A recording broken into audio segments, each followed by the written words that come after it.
Good evening to all the participants. Today's session is on cyber safety and security. Let me start screen sharing.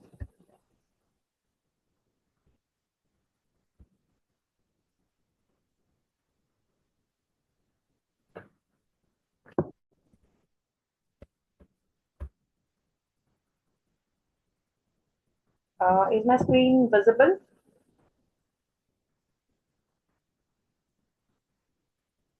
Yes, ma'am. Komal ma'am, Sakshi ma'am. Okay, thank Yes. you so much.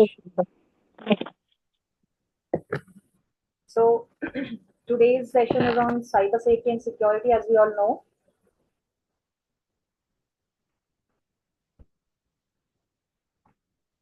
Now,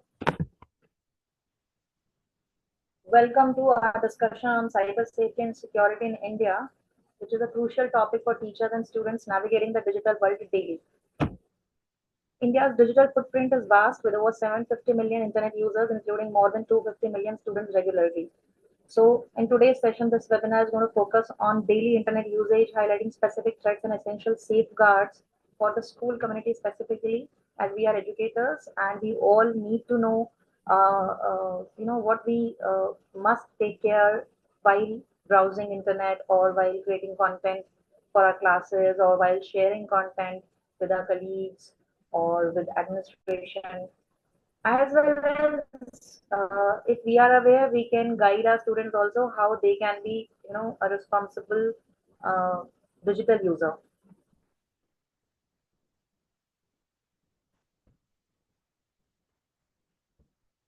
Okay.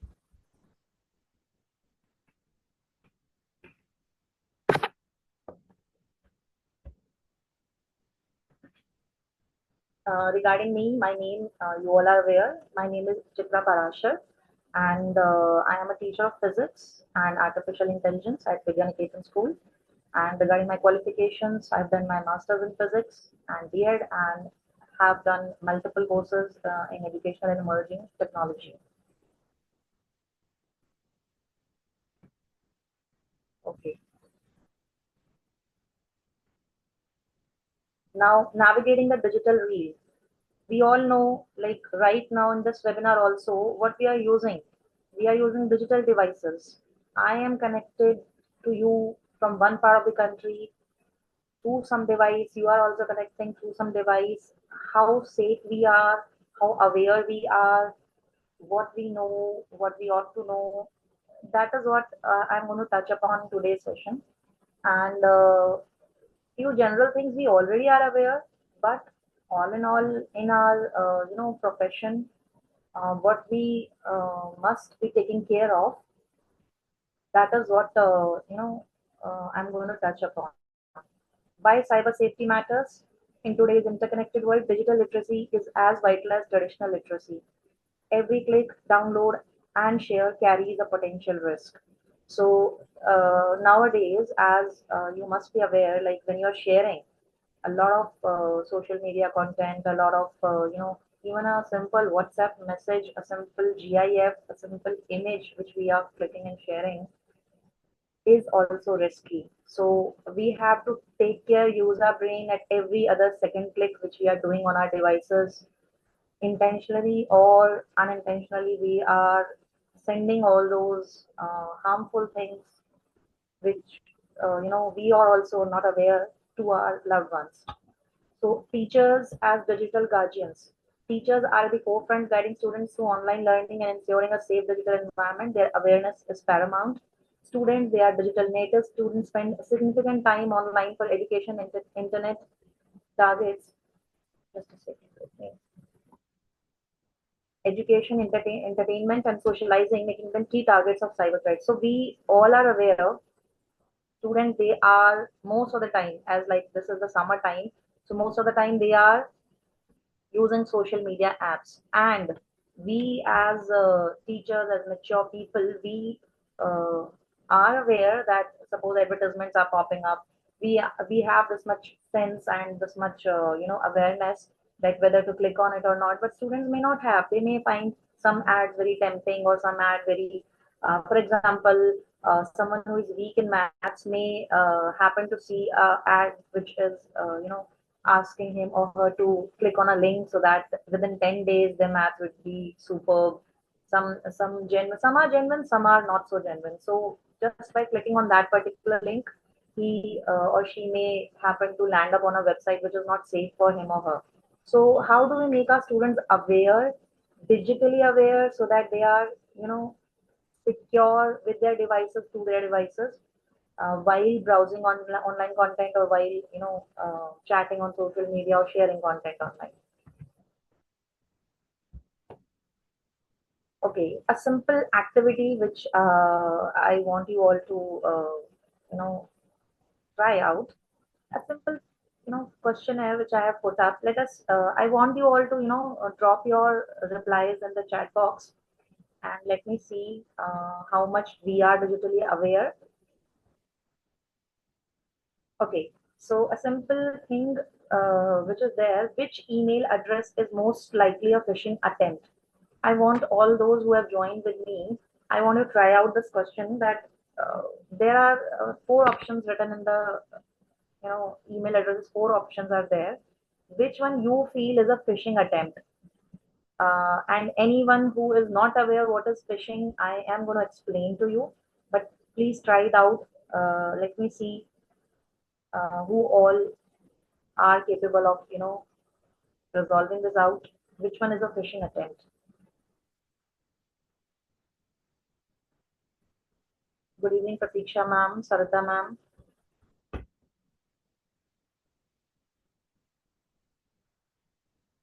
Okay. Anyone who wish to try? Now, what is phishing? See, phishing is actually, in simple language, you can say fooling you off online. We happen to, fill in a lot of forms, share our details, and happen to click on a lot of websites. And yes, someone has replied. Let me check out.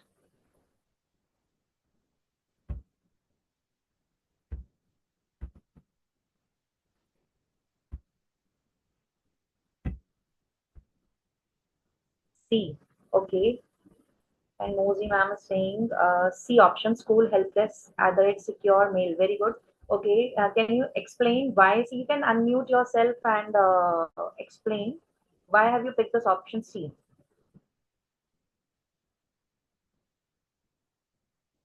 Would you like to explain?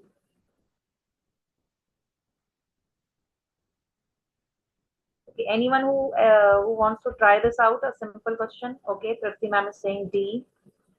Okay. Now, what we must see in such things, phishing is when you happen to click on some domain names and some URLs which you are trying to click on.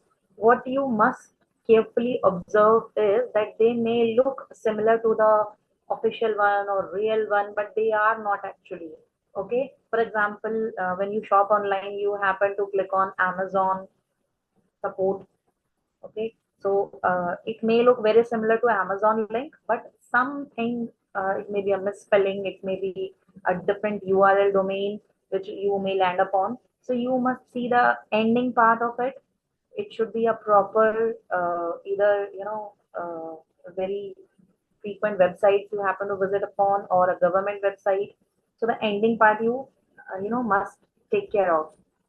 So from this we Ma'am, can. no one will say that it is secure like that and all, no? That is why I thought it is phishing. Yes, very good. Thank you. Thank you so much, ma'am. Uh, okay, let me check out few more replies. Good evening, Suman ma'am. Okay, so all are picking C, and very well. Then Mozi ma'am has explained that it's not looking secure. So, okay, one general thing which I can share with you is that tell your students as well as your colleagues, whatever sources or whatever website they are visiting it, always rely on government sources first. That should be the first point of reference.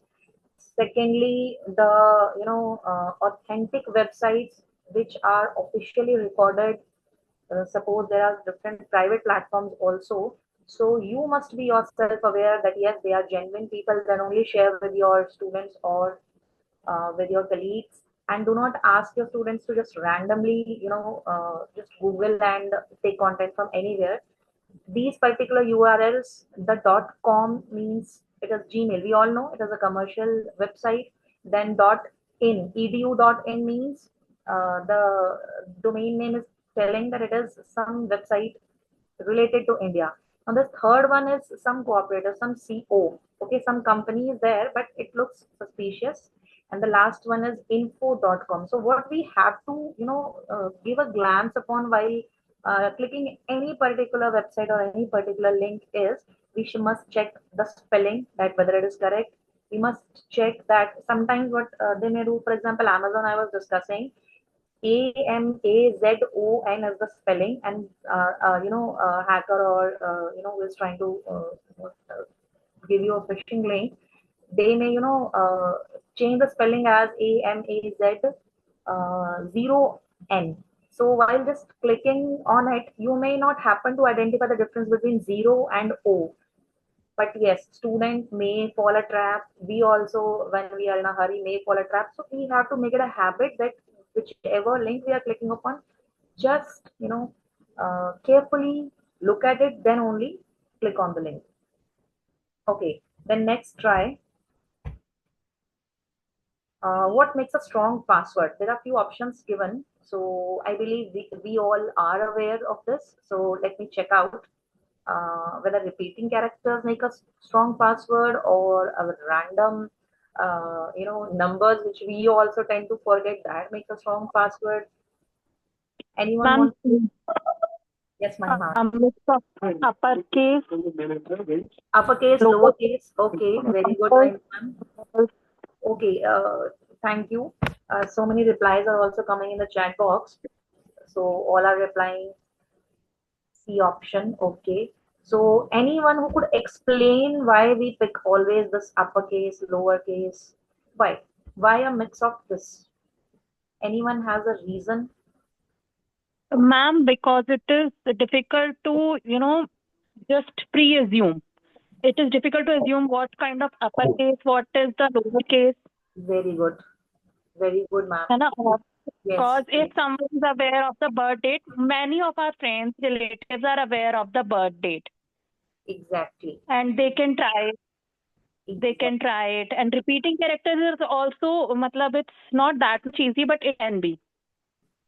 I agree. I agree. So we all are aware. We must tell our students, because see, nowadays schools are using apps. School apps are there. So many accounts we tend to create. So many websites we tend to visit, which ask us to log in first.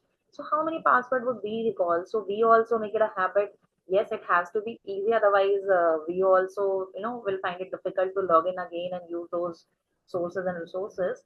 But the general habit which we must also carry, and which we must also tell to others. The reason being, using all these multiple type of varied cases and numbers is why, because when the hacker is not going to see, we are trying to log in into someone's account or someone's device. We may hit and try, but human trial and detecting out and filling in those passwords is even much of lesser level as compared to the bots and the AI tools which are available. They are going to randomly try it out thousands of passwords in few seconds. So how will you be secure, with your login credentials, that someone may not steal it? The basic is, if it is a combination of all these cases, why? Because in a device, the things goes in binaries. So if we are making it difficult for the device also to detect a random combination of characters and numbers and uppercase, lowercase, and also symbols like which you all can see on your keyboards also, if you are attending the session from our laptop, or in your QWERTY keypads of your devices, there are always few symbols like hash, at the rate, star, dollar sign, ampersand. You must use one or two of these symbols also to make your password strong. You can make your own sequence, your own way of using these multiple combinations, and it is unique to your own thought process. So this is a safeguard from your, password breach, and you can say that yes, I have created a strong password, so you can stay relieved from that getting leaked or someone trying it out or hitting it out so easily. So never use your name, never use 123 or 000 like people tend to use. Never use your birth date, never use your vehicle number, never use your house number, never use your pet names or your nicknames which people tend to call you at home. So you must be aware of this and must tell every other person that at just you can give this as an activity in your class, that generate a random password, ask the students to generate for themselves, and then you may check out and guide them further. Yes, this is better and that could be improved. Okay.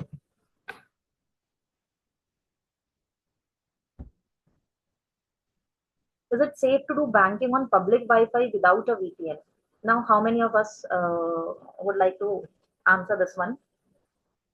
Banking on a public Wi-Fi without a VPN. Now, what is a VPN for general awareness? Those who are not aware, it's a virtual private network which gives you a sense of privacy, secures you from all these phishing, spoofing, which tend to steal your details and all and copy all those things. So, who would like to try this out? This is a bit difficult to understand. Okay, the nosy ma'am again saying, okay, C option. Why this, ma'am? Nosy ma'am, can you just help us out? The Ma'am, other, only when we get the password, yes. then we can say that it is safe. If we don't get the password, then It is anyone open. can use it, no? Agree. Yes, ma'am. Very good. So she's saying that only if Wi-Fi requires a password, then only we must try it out. Otherwise, it is unsafe.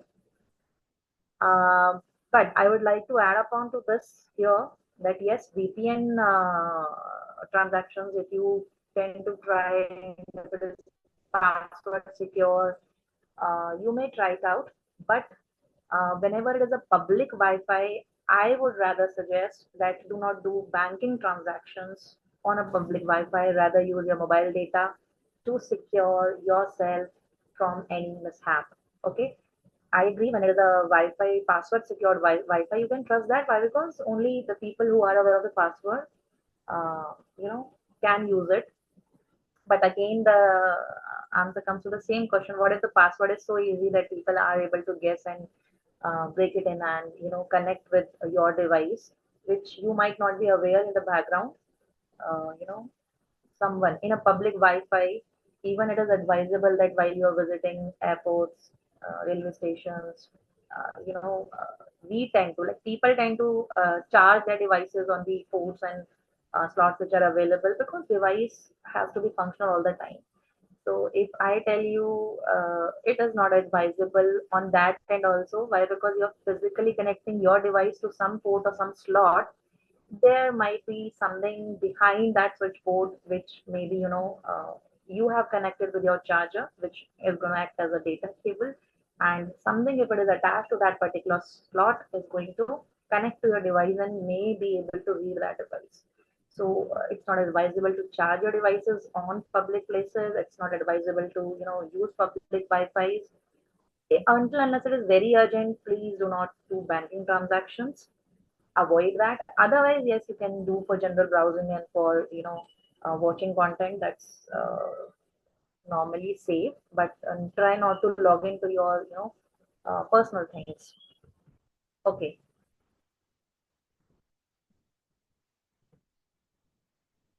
Then your bank asks for your OTP via phone. Should you give it or not?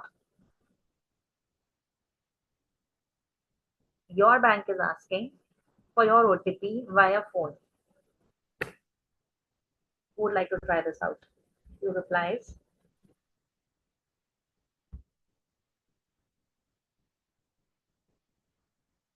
Okay, Tripti ma'am. Okay, Mozi ma'am is very sure. No, we should not. Okay, Tripti ma'am is saying B. Okay, all are saying B. Okay, Neeru ma'am is saying no. Diksha is B. Okay, no, never share OTPs. Only if they verify your account number. Okay. So there is like a confusion between the two. Uh, Nowadays, sharing OTPs to anyone is too risky, and getting OTPs is very too common. In a day, we get minimum of 5 OTPs of the random things we do.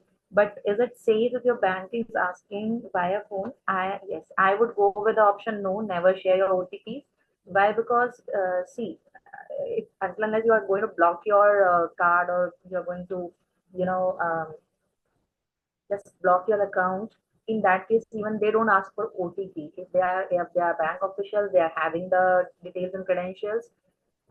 So never share OTPs. Even if they verify your account number, verify your name, verify any other XYZ details of yours, please do not do that. Do not share your OTPs. It is better, to be safe. Prevention is better than cure. So avoid doing that. Okay. So one last uh, question. Why is it important to keep software and apps updated? Okay, so many people are trying it out in chat box. Let me uh, look at that also. It will be better if we all can just unmute ourselves. OTP should be given at all. Okay, Punita ma'am, option D. It will be like, okay, Tari Kanwar ma'am, Neo ma'am, B option. Okay. This seems very easy. Why is it important to keep software and app updated? To fix the bugs and security vulnerabilities? Very correct. Yes, that is why we also keep on updating our mobile devices, keep on updating our, laptops and all. So a simple tip, I was like searching for a device, and what I have like checked out first is how many security update and iOS update and software update that particular company is providing, for how many years they are providing that. That is a priority than the other features which I am searching out in a device. Because see, everything and any other thing can be, updated and accommodated upon. But if a security mishap happens and you happen to lose your data, lose your um, hard-earned money, or any other thing you could happen to lose, so it could be like a very, major shock to your life. So better, stay updated, stay connected, be aware what to do and what not to do in a moment. Okay, so with this, brief ice breaking, I'm going to start upon today's content. I hope I'm audible to all. Okay, so the landscape of cyber threats in India. A brief facts of the day. The phishing attacks constituting 80% of reported cyber attacks in India in 2023, often masquerading as legitimate entities to trick users. So as I've discussed the question regarding phishing, phishing is like we happen to click on believing that it is a genuine website, and the moment you click in, you happen to land upon 2 3 random, other pages. And by the moment you realize that you're on a wrong page, some bot or something gets attached and get installed in the background, and you're not aware, and you're not clearing your caches regularly, you're not updating your security software. So you may happen to land upon stealing, getting your details steal. Then ransomware, concerning 35% increase in ransomware attacks on Indian organization in 2023, encrypting data until a ransom is paid. So attack, ransomware attack, data breaches, 120 million Indian records were exposed in data breaches during 2023, leading to identity theft and privacy concerns. Now, data breaches is going to this particular, data, I believe, is going to increase in the coming years. Why? Because the upcoming time is of data and AI only, and the more data we consume, the more riskier it is for us to keep it safe, encrypted, recorded. And if we are not aware, so many tools, so many hackers are always trying to break the security layers we tend to create. So they are also evolving, so we need to be updated. Then social engineering tactics used to manipulate individuals into revealing confidential information or granting unauthorized access through psychological manipulation. We happen to see now, every now and then in news that even educated people, doctors, and media professionals, they got their bank account, bank details. They revealed it online uh, through social engineering. Some people tending to behave like they are from CBI or from IT department, and they are being scrutinized, and they tend to show and reveal their confidential details through those video calls, and they got bankrupted. And it got highlighted in the media. Government of India is also every now and then, when you happen to call anybody, you we happen to listen that some people may find it very irritating. The government of India is advising people not share your OTP, not click on random links. Why? Because there are so many news turning up of those cyber frauds which are happening with people. Uh, so government is also trying their level best to make people aware of this very urgent thing.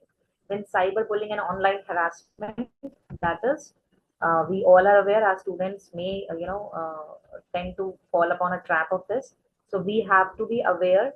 If someone is being cyberbullied, or a student may not tend upon sharing that in the class because he or she is not aware what is happening to him or her. Just in today's social media time, we have to be cautious as a teacher. As a parent, you have to keep a track on your child's online usage or behavior. And you must, I believe, keep on communicating what happened. Did you click on any website, or someone asked you for your personal details, or what happened? So we must keep on inquiring upon and keeping a track upon before it's too late. Then examples of cyber frauds targeting schools for teachers. So this is a general, like, I just need to give a glimpse of the things we must take care upon. Phishing, I've already discussed. Now, where is it concerned for us? For salary details, for example, fraudulent emails seemingly from the principal's office asking staff for bank details for salary revision. See, for like in some schools it is direct one-on-one conversation. In some school it is totally digital and totally online, and you may happen to work in some other branch or some other block of that particular organization. So until it is residential, then it is easy for you to like quickly walk upon and check out. Otherwise, it may become difficult. Say, randomly a mail may drop in your inbox and asking for you from the school. It may look similar to the school website, and you may be asked upon to share your few things. Please be cautious. Then ransomware on school servers. We happen to hear in Delhi, like I have heard in past 2 3 years, around 50, 60 such cases that attackers encrypting the school website. They are like asking, they just hack upon the website and sending emails to principals and students and staff that there's a bomb in the school and something and this and that. So they may be aiming upon some ransom to ask, or they may be like just to create a panic situation in the school, or it may be some other intention of the like terrorist groups to check out that if something they intend to do upon, what is the reaction on the other front. So we have to be with these just simple things happening around. We must not close them as cases that are happening. We must be making our students and our colleagues all time cyber alert, all time aware of these things, that something, if a trigger is there, some huge thing may be in the background. So we have to be aware. We must not panic, but we have to be you know have to act very cautiously while clicking on these any of these links. So then fake job offers. Teachers receive tempting job offers via dubious portals requiring security deposit or training fees. Yes, you all must be aware of these fake job offers. Then for students, online exam scams. Students lured with guaranteed pass marks for free, leading to data theft or financial loss. So now when you're going to meet your students in next week, you can ask upon that in the summer vacations, how many of you happen to click on such links or happen to subscribe to such websites, and how much have you paid and what have you got in return. So with those examples, you can just make out that whether it was like vigilant access, or it was like just random student sitting at home with a device happened to tempted to just enroll in those guaranteed pass marks or guaranteed courses, and they may land upon sharing their personal details, which get saved online once, is forever available, and then say 2 3 years later, he or she may be you know uh, scammed upon or bullied upon. So you can ask these things. Then gaming account hacking. Popular online gaming accounts compromised, leading to loss of in-game purchases and loss of personal data, obviously. And cyberbullying and impersonation. Students are bullied or their profiles impersonated on social media, causing distress and reputational damage. So this is very, very, urgent cause of concern for the schools, that due to a lot of, screen time the students are doing, a lot of online content which they are happening to see every now and then. Even adults are getting trapped upon with this impersonation, and they are bullied upon. So this is what I was discussing. Adults, educated people, well educated, well aware people get trapped upon. So please, the hackers, they are just going to hit you upon few soft corners of the psychology of human, that is like the emotional one, then social fear which they may hit upon, and then if they have their personal details, they may scare you upon that, okay, I'm going to reveal these pictures, or I am going to this is where you're landing upon, so I'm going to share this to your organization or your uh, locality or your community. So in that fear, you may happen to keep on revealing those details which you should not. So being aware ourselves and making our students also aware of these things is a must. Okay. Then essential cybersecurity tips for teachers. Now, strong password we all know we must create. Enabling two-factor authentication, that also we all have been doing nowadays. Biometric authentication is also available. So fingerprint lock, face lock sensors, all these we all are aware. But anywhere, if it is another layer of security available in whichever account you're logging in whichever app you're using, in whichever device you're using, if it is available, please go for it. Password which you're creating, unique password which you're creating, you can keep that safe. First is in any secured online links which are available. Otherwise, you can just jot that down and keep it safe in your home. Why? Because sometimes it happens that our devices are crashing. So that online things which you are saving, if you happen to just forget the password of that particular link or account, how are you going to reveal all your get back to all your passwords of all other XYZ accounts? So it's advisable that you keep it written also somewhere of your important credentials safely, and always online. Then verify before you click. Scrutinize emails for senders, spelling errors, suspicious links. Like 95% of successful breaches start with phishing. This I have already explained this part. Secure your devices, keep it updated. Then antivirus and all these things we must do. Then protecting student data, avoid sharing sensitive student information over unsecured public networks or personal devices. This is very important for educators. See, we may keep our things safe. All the above check boxes we are checking in, that yes, we have created strong password, enable 2FA. We are aware while clicking on any of the links. But what happens when we are sharing students' data online? We may happen to be a little hurried because of the deadline which is being given.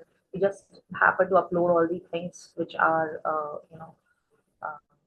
asked from us to be uploaded. For example, I just recall this 2 day back. Every now and then, government is asking you to, click on a link and, for example, campaign like was going on, say no to tobacco or no drugs. This campaign was going on, so students tend to generate a lot of certificates online. What I happened to see just 2 days back, it was 26th of June when that day was celebrated. Say no to drugs, and the government link was being shared by the government of Delhi to ask students to just attend the quiz and then generate a certificate. And what I happened to see on that particular website also, that there was a checkbox which was asking us to share all the details. That is, details implies the student's name, the student's date of birth, their residential address, their PIN, their father's name, all these details, as well as their phone number and email, obviously. This basic details of a student is being asked to be used later on by government for government usage. So I just happened to see that particular checkbox and I unchecked it, and I advised all my students whom I shared that link with that you can generate a certificate. Please enroll for this particular campaign, but please be aware whether you wish to share your details on that particular government website or not. It should be in our hand. Our data is in our hand. If we are just allowing it to be shared somewhere, it yes, it stays there in government repositories. Any other time the government is going to change. Who knows how that particular next government is going to use that data? They all just gets recorded in the compiled in the laws and all, which we never tend to keep a track upon. So it's always advisable not to allow your personal data be saved unless it is very urgent. So whenever we are uploading student data, whenever we are asking them to log into some school app or some some government link even, or some private link even, ask them to be very cautiously fill in the details, and name and email ID they cannot avoid upon, their mobile numbers also they cannot avoid upon, but yes, any XYZ other details, if they are asking to be shared later on, please tell your students to avoid it. Okay.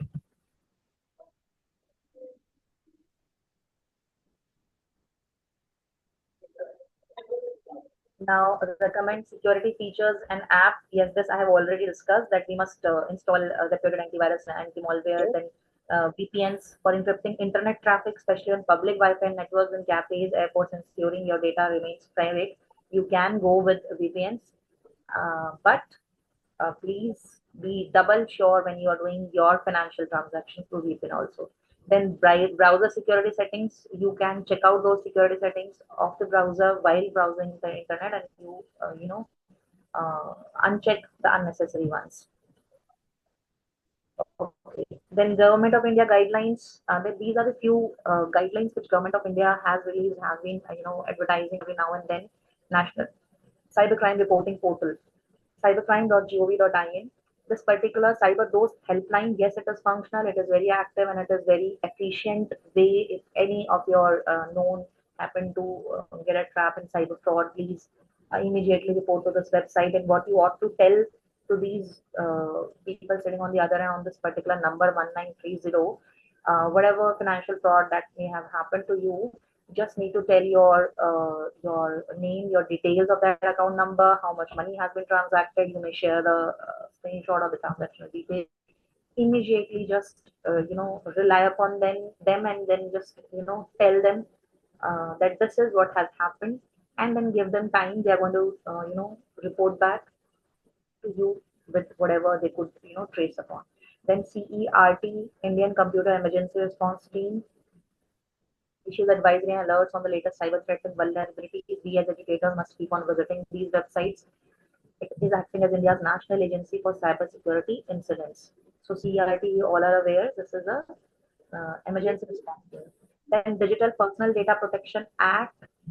If you happen to get time, you may go through this act. It has been updated. It keeps on getting revised every now and then. And then Aadhaar security measures. Now, why am I touching upon Aadhaar security measures? Why? Because digitally, your DigiLocker account, your students' digital locker accounts, all these are being, Kanchan ma'am,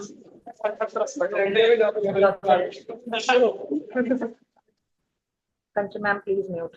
Thank you. Okay, so UIDI regularly update guidelines for secure use of Aadhaar, advising against sharing OTPs or e-Aadhaar copies publicly. So I hope we all are aware that Aadhaar is not required, everywhere. So what we must only whenever it is requiring benefit transfers or financial transactions, it is needed for. Even banks nowadays cannot force you to share your Aadhaar details. Any other ID government has allowed. Aadhaar is your personal, biometric. Do not randomly share and just randomly happen to give copies of it anywhere. Okay. Then next, NCRT. Let's discuss upon new cybersecurity guidelines which NCRT has released for a digital India. Setting up an online world is essential for students, teachers. So now let's delve upon what NCRT is, telling us to be aware of the digital landscape and our youth. So, edtech companies post pandemic, we all are aware, education has shifted to the online mode. So, cyberbullying, online scams, and data breaches are in increase, and students indicate that concerning 20 to 30% of Indian children have faced cyberbullying incidents. This graph on the right side is generally showing you a trend. So, we as educators have to be more aware of it.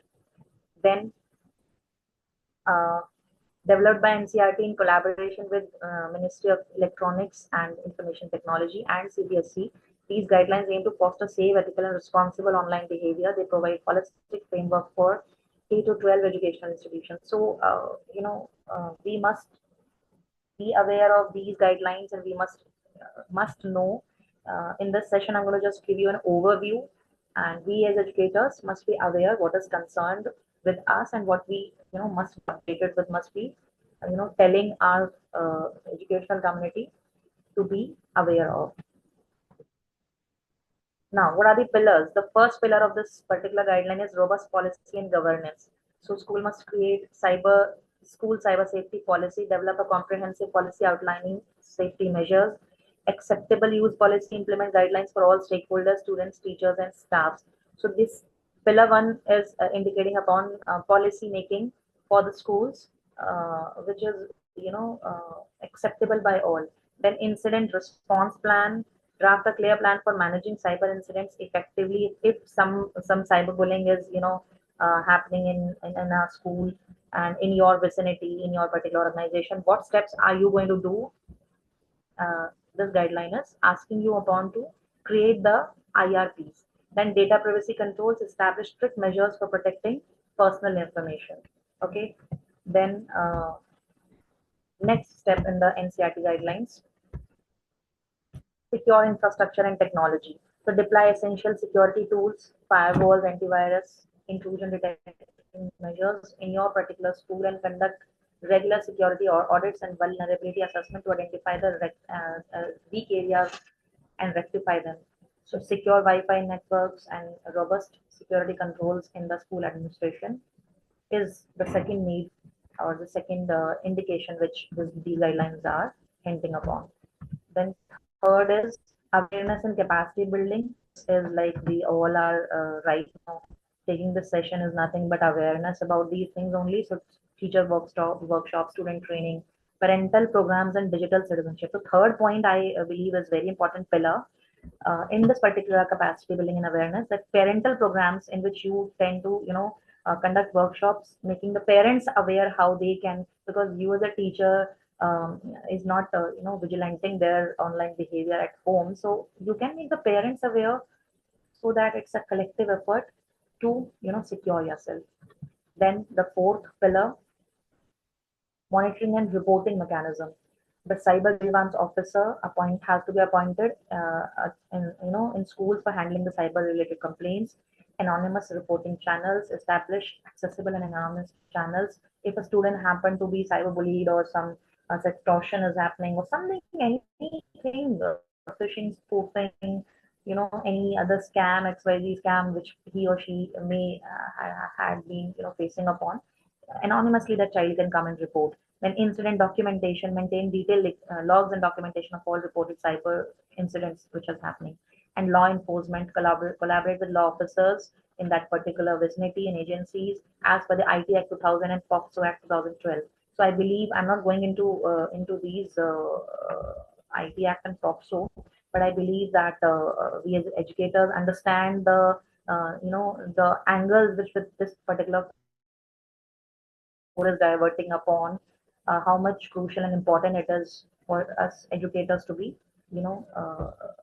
quickly delve upon these guidelines and quickly, be prepared with these pillars. Okay, then specific guidelines for students. Now, what you can tell your student to make them, cyber secure, cyber aware, you can ask them to think before clicking anything. Now, what to think? They must verify the links, attachment, and offers before clicking. Okay, verifying means, you must tell them, make them aware of the URLs of the domains, of the, awareness of the right and wrong website, how you happen to identify, make them aware generally, during class discussions. Then you ask them to protect their personal information, as I've just shared an example, that not to click, not to share. Student, I have asked my students not to allow that particular, checkbox, just uncheck it. Why? Because generating a certificate is another thing, and sharing your personal details to particular XYZ website is another thing. So, what to share and what not to share should be in our hand, and a student has to very judiciously and wisely, with practice, learn this habit to be digitally, smart and accordingly behave. Not just because a teacher has shared some link, a student is going to randomly just, believe it and uh, happen to, be a victim of some cyber fraud. Then be kind online, practice empathy, and report cyberbullying promptly. Over 90% go unreported globally. This is very sad fact.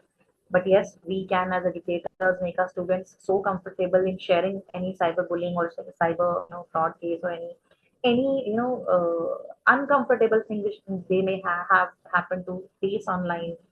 You can as educators ask them to share these things, and through this particular mechanism which we have discussed in previous slides, we can report them to the administration, and then hence collectively we can contribute in, keeping a record and track of what is happening in that particular region students. Then use strong passwords. This I have already discussed. This we can always, guide to our students that they have to be aware of.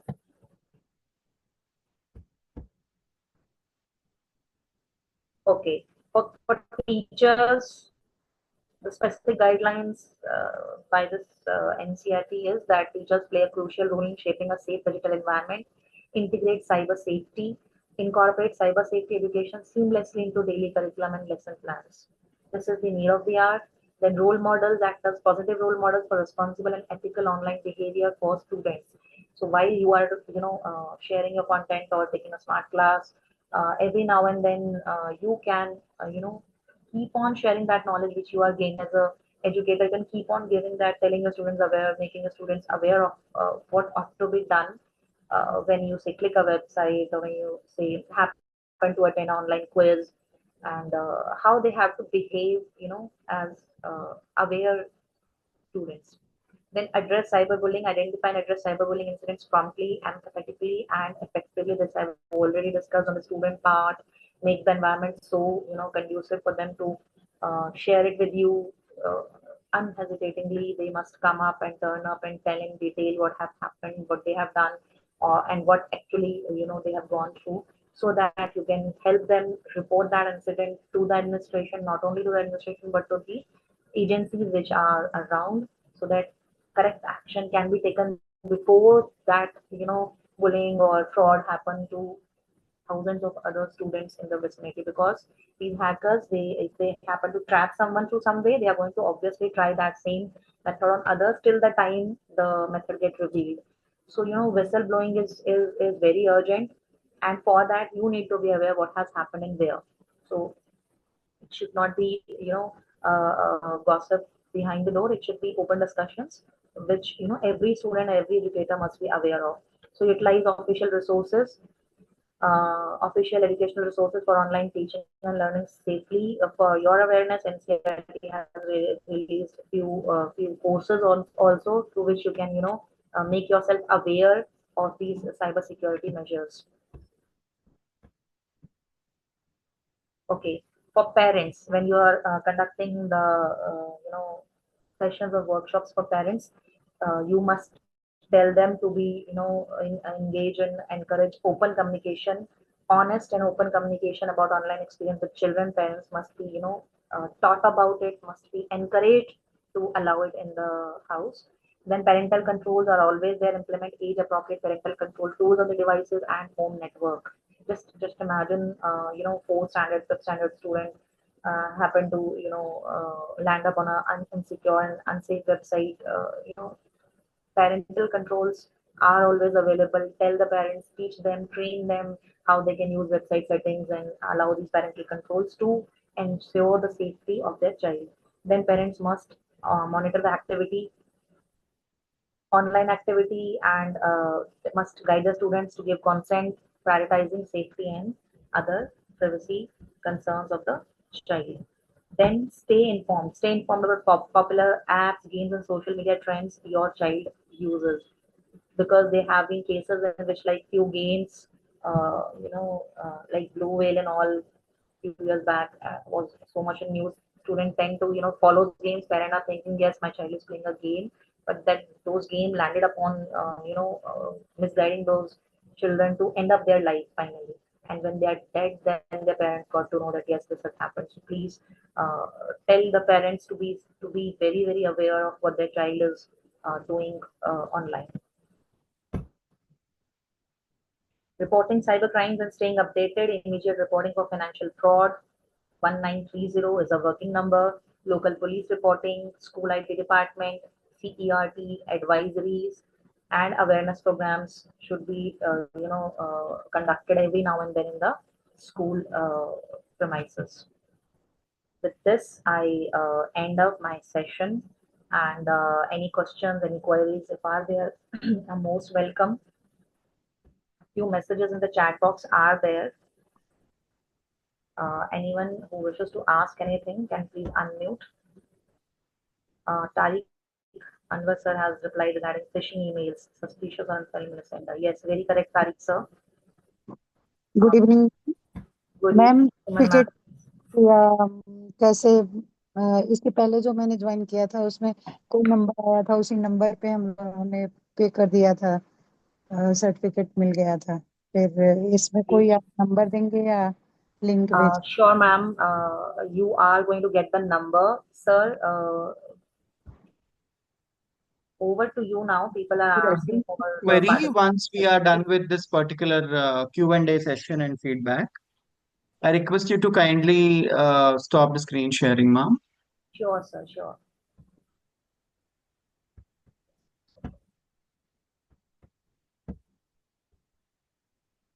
Yeah. We would like to request the participants to get your queries addressed. If you have any, is there anyone with a query so that the resource person can address it? Most welcome.